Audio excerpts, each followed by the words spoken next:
नमस्कार दोस्तों, आप सबों का स्वागत है। बिहार बोर्ड मैट्रिक परीक्षा 2024 के लिए सामाजिक विज्ञान का इम्पोर्टेंट ऑब्जेक्टिव प्रश्न, बिल्कुल ऐसे ही प्रश्न पूछे जाएंगे बिहार बोर्ड मैट्रिक परीक्षा सामाजिक विज्ञान में। तो पहला प्रश्न है, अप्रैल थीसिस किसने तैयार किया? अप्रैल थीसिस किसने तैयार किया? तो ऑप्शन नंबर ए बिल्कुल सही है, लेनिन ने किया था। अगला प्रश्न है, प्रथम इंटरनेशनल की बैठक हुई? प्रथम इंटरनेशनल की बैठक हुई तो लंदन में, ऑप्शन नंबर डी सही है। अगला प्रश्न है, बोल्शेविक क्रांति कब हुई? बोल्शेविक क्रांति कब हुई? तो नवंबर 1917 में, ऑप्शन नंबर बी सही है। अगला प्रश्न है, 1917 की रूसी क्रांति के समय किस जार का शासन था? 1917 की रूसी क्रांति के समय किस जार का शासन था? तो ऑप्शन नंबर हो जाएगा आपका डी बिल्कुल सही है, निकोलस द्वितीय, ऑप्शन नंबर डी सही है। अगला प्रश्न है, माँ उपन्यास के लेखक थे? माँ उपन्यास के लेखक थे गोरखी, ऑप्शन नंबर सी सही है, गोरखी। अगला प्रश्न है, 1917 की पहली रूसी क्रांति को किस नाम से जाना जाता है? 1917 की पहली रूसी क्रांति को किस नाम से जाना जाता है? तो ऑप्शन नंबर ए बिल्कुल सही है, फरवरी की क्रांति। अगला प्रश्न है, रूस में जार का अर्थ क्या होता था? रूस में जार का अर्थ क्या होता था?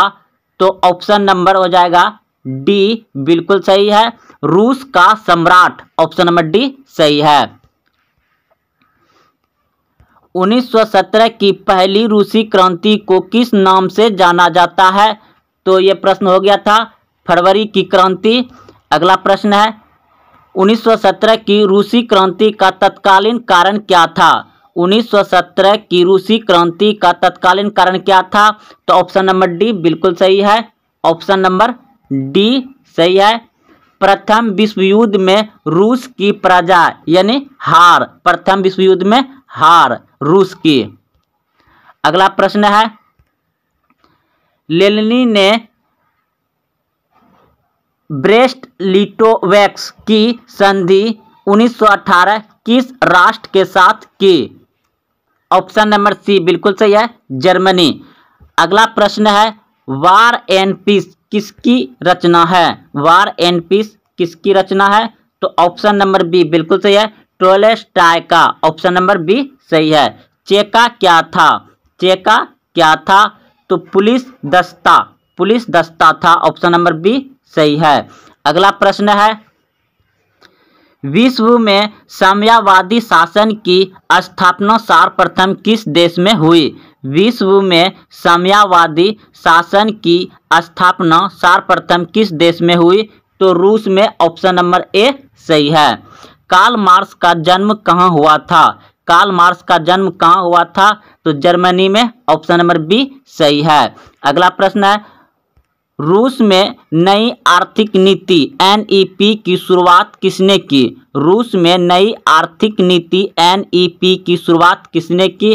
तो ऑप्शन नंबर बी बिल्कुल सही है, लेनिन ने क्या था। साम्यवादी घोषणा पत्र के लेखक थे? साम्यवादी घोषणा पत्र के लेखक थे Karl Marx, option number D सही है।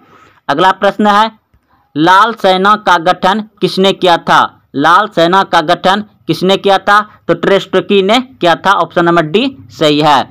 अगला प्रश्न है, प्रथम इंटरनेशनल की बैठक हुई? प्रथम इंटरनेशनल की बैठक हुई लंदन में, ऑप्शन नंबर डी सही है। अगला प्रश्न है, साम्यवादी शासन का पहला प्रयोग कहाँ हुआ? साम्यवादी शासन का पहला प्रयोग कहाँ हुआ? तो रूस में, ऑप्शन नंबर ए सही है। अगला प्रश्न है, नवंबर 1917 की रूसी क्रांति के बाद स्थापित सरकार का प्रधान कौन बना?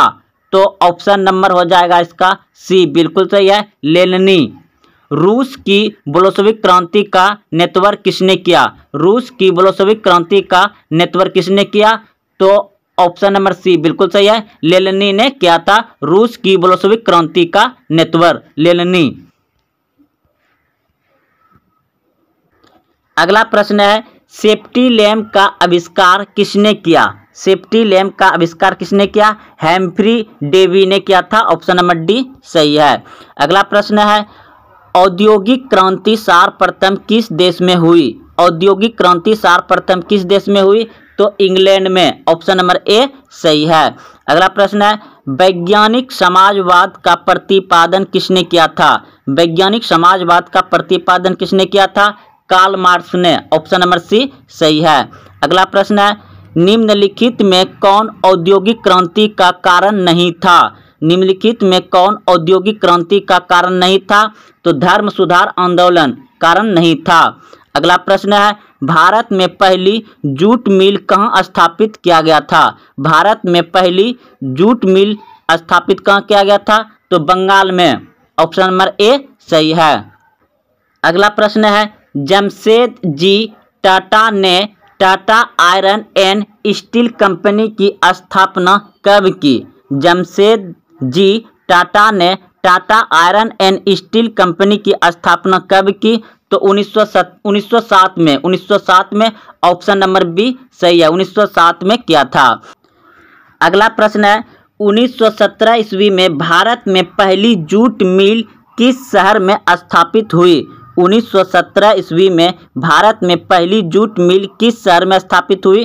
तो कोलकाता में। ऑप्शन नंबर ए सही है, कोलकाता। अगला प्रश्न है,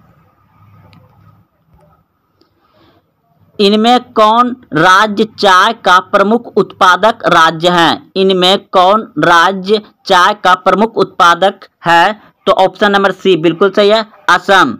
निम्नलिखित में कौन खरीफ की फसल नहीं है? निम्नलिखित में कौन खरीफ की फसल नहीं है? तो गेहूं रबी फसल है।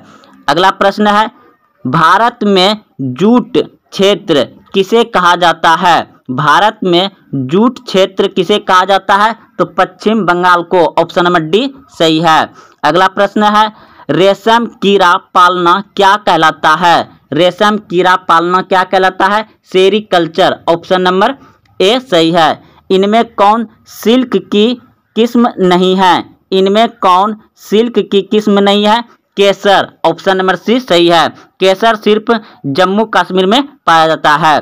पटना में गोल घर किस उद्देश्य से बनाया गया था? पटना में गोल घर किस उद्देश्य से बनाया गया था? ऑप्शन ए सैनिक रखने के लिए, ऑप्शन बी अस्त्र शस्त्र रखने के लिए, ऑप्शन सी अनाज रखने के लिए, ऑप्शन डी पूजा करने के लिए। अगर आप पहले से जान रहे हैं तो कमेंट में उत्तर जरूर बताएं। तो इस प्रश्न का उत्तर अगर आप सी सोचे थे तो बिल्कुल सही सोचे हैं, अनाज रखने के लिए पटना में गोलघर बनाए थे। अगला प्रश्न है,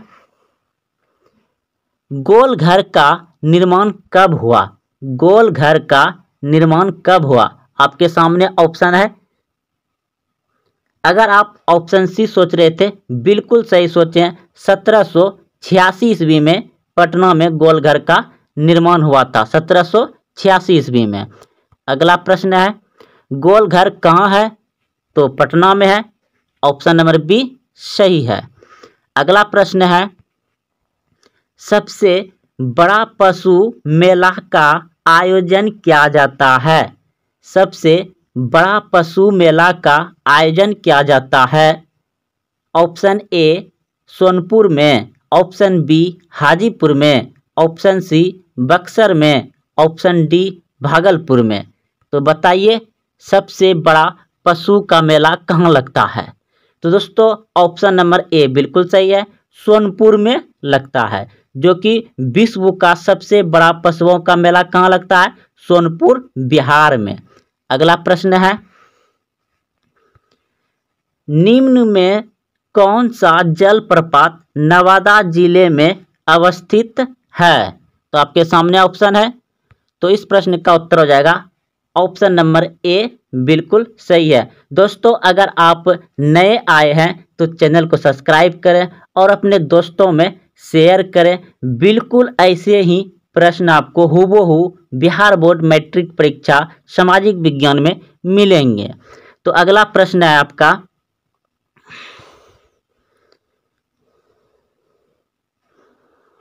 तो इस प्रश्न को अभी आप तुरंत समझे हैं, जाने हैं कि कहाँ है। तो अगला प्रश्न पे हम चलते हैं। प्रश्न है, भारत का सर्वाधिक काजू उत्पादक राज्य है। भारत का सर्वाधिक काजू उत्पादक राज्य कौन सा है? Option A Tamil Nadu, option B Karnataka, option C Andhra Pradesh, option D Kerala. तो सबसे ज़्यादा काजू का उत्पादन होता है केरल में। ऑप्शन नंबर डी सही है। अगला प्रश्न है, भारत के किस क्षेत्र में गरम मसालों की खेती की जाती है? भारत के किस क्षेत्र में गरम मसालों की खेती की जाती है? ऑप्शन ए उत्तरी क्षेत्र में, ऑप्शन बी पश्चिमी क्षेत्र में, ऑप्शन सी दक्षिणी क्षेत्र में, ऑप्शन डी पूर्वी क्षेत्र में।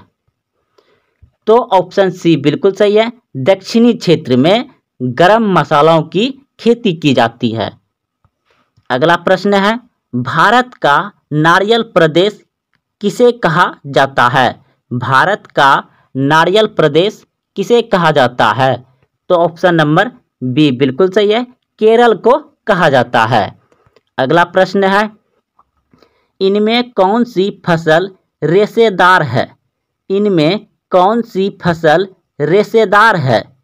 दोस्तों यह सभी प्रश्न बहुत इम्पोर्टेंट है। इस वीडियो से आपको 2, 3, 4 प्रश्न मिल सकता है, इसलिए आप इस वीडियो को पूरा देखें और सही प्रश्न को अच्छे से याद रखें। बहुत ही आसान प्रश्न है, अच्छा से याद रह जाएगा आपको। तो इनमें कौन सी फसल रेशेदार है? तो jute, jute option number A सही हो जाएगा। अगला प्रश्न है, इनमें से कौन रेशेदार फसल नहीं है? इनमें से कौन रेशेदार फसल नहीं है? तो ऑप्शन नंबर सी बिल्कुल सही है, गन्ना, गन्ना रेशेदार फसल नहीं है। अगला प्रश्न है, कपास निम्न में से कौन सी फसल है? कपास कौन सी फसल है? खरीफ, रबी, जायद या इनमें से कोई नहीं? तो इस प्रश्न का उत्तर हो जाएगा आपका कपास जो है कि खरीफ फसल है। ऑप्शन नंबर ए सही हो जाएगा। अगला प्रश्न है आपका, जायद फसल का उत्पादन किस मौसम में होता है? जायद फसल में आ जाता है आपका तरबूजा, ककड़ी, बुखारी, खीरा, यानी कि फल वगैरह में जितने भी आप सभी नाम सुने, ये सभी कब खाते हैं? गर्मी में। तो ऑप्शन नंबर ए सही हो जाएगा। जायद फसल का उत्पादन किस मौसम में होता है? गर्मी में होता है। जायद फसल होता है तरबूजा, ककड़ी, बुखारी, खीरा, ये सभी जो है आपका गर्मी में होता है और गर्मी में ही खाते हैं। तो जायद फसल कब होता है? गर्मी में। अगला प्रश्न है, निम्नलिखित में खरीफ फसल कौन है? निम्नलिखित में खरीफ फसल कौन है? तो चावल हो जाएगा। ऑप्शन नंबर सी सही है, चावल। अगला प्रश्न है, निम्नलिखित में कौन रबी फसल है? रबी फसल है।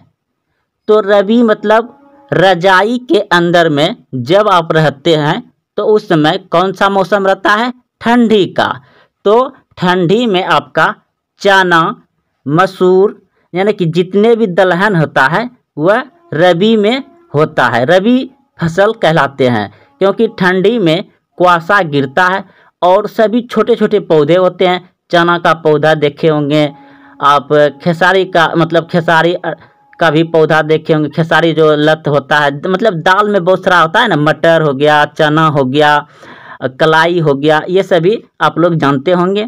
तो ये सभी रबी फसल होते हैं। दलहन जितना होता है लगभग में रबी फसल ही होते हैं। तो चना आपका रबी फसल में आ जाएगा। अगला प्रश्न है, निम्न में से खरीफ की फसल कौन है? निम्न में से खरीफ की फसल कौन है? खरीफ, तो खरीफ आप जानते हैं कि चावल होता है, कपास भी होता है, इसी वीडियो में पढ़े। तो इसमें मक्का भी हो जाएगा। इनमें सभी ऑप्शन नंबर डी सही है, खरीफ फसल इनमें सभी चावल, मक्का, कपास खरीफ फसल है। अगला प्रश्न है, निम्नलिखित में से कौन रबी फसल है? रबी फसल है, निम्नलिखित में से कौन रबी फसल है? तो गेहूं भी आपका रबी फसल है, क्योंकि ठंडी के मौसम में ही होता है। अगला प्रश्न है, निम्न में से कौन रोपण फसल नहीं है? रोपण यानी कि रोपा जाता है उसको, तो धान हो जाएगा, ऑप्शन नंबर सी सही है।